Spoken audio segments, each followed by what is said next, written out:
L'événement est structuré autour de 2 tables rondes et d'un concours de code. C'est un événement assez original qui vise à rapprocher les différents domaines de compétences nécessaires à la régulation numérique. Avec le concours de code, on cherche à allier la théorie avec la pratique. On cherche à mettre en lumière le travail technique des data scientists et de montrer un peu les défis sur la mise en œuvre de la régulation des algorithmes. En l'occurrence, en cherchant à comprendre comment fonctionne un algorithme de tarification. Le Peren, c'est une structure encore assez récente. Il a donc décidé de co-organiser cet événement avec INRIA, avec le département économique de Sciences Po et avec le Conseil national du numérique pour offrir et ouvrir au public une vision sur ces différentes questions.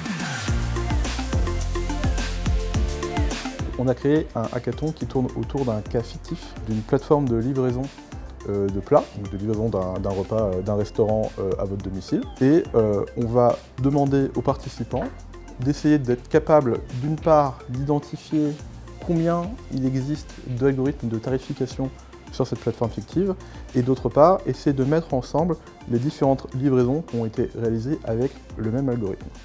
Ici, comme on a la chance d'avoir simulé nos propres données, finalement, les organisateurs, nous, on connaît la vraie vérité, la vérité terrain. Donc, on va tout simplement comparer les assemblages, les propositions d'assemblage entre des participants avec la vérité. En fait, c'est intéressant parce qu'on pense qu'il y a différentes approches qui sont possibles. On a notamment des candidats qui viennent du monde de l'industrie, de la recherche, on a des étudiants, et donc on espère capitaliser sur leurs différentes approches pour les mutualiser et découvrir certainement des techniques ou des boîtes à outils qu'ils ont créées pour l'occasion ou qu'ils connaissaient par ailleurs.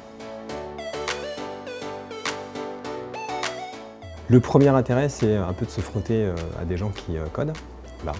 En étant issu d'une double compétence, on se dit, voilà, est-ce qu'il y a des avantages à rentrer dans le traitement de données par la donnée elle-même plutôt que par l'algo.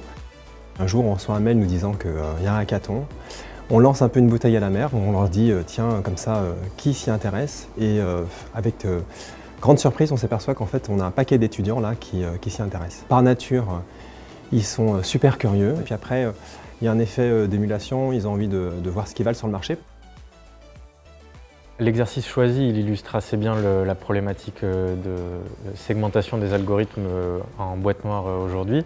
Un temps de livraison d'un plat, c'est assez palpable, donc ça permet des représentations assez faciles et de généraliser le concept à peut-être des données un peu plus obscures pour le grand public.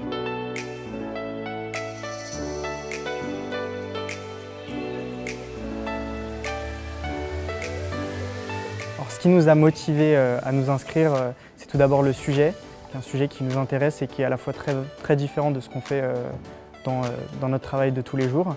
Également l'aspect compétition et challenge. C'était une journée éprouvante, très intéressante, mais c'était une très bonne expérience de travail d'équipe et un très bon challenge.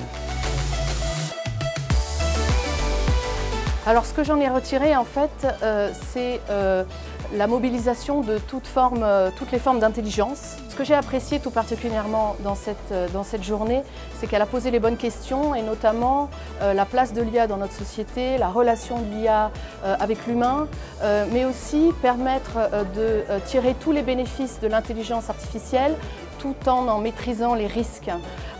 Et au final, à l'issue de cette journée, je me rends compte que ces débats ont été l'occasion d'apporter des réponses, mais aussi de poser de nouvelles questions qui devront à nouveau être discutées dans le futur.